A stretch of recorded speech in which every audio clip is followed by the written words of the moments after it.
Pasukan Rusia mengakui selama penyerangan terhadap tentara Ukraina di arah Donetsk Selatan, mereka menghadapi sebuah bangunan 3 lantai yang dibentengi dengan baik.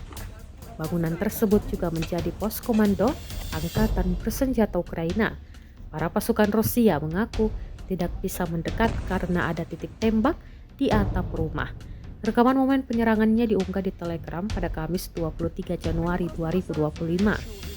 Dalam keterangan unggahan disebutkan, komandan kelompok penyerang Rusia dengan tanda panggilan Mir diam-diam mendekati gedung dan menggunakan RPG-7B menghancurkan krus senapan mesin di atap.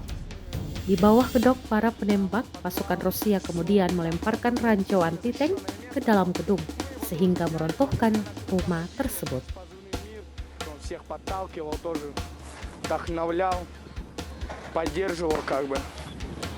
Поэтому это не без его участия группа справилась с задачей.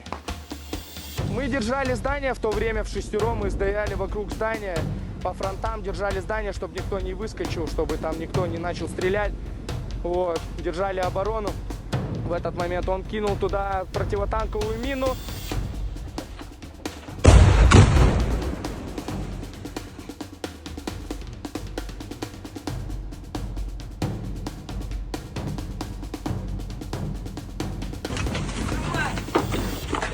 Полетит.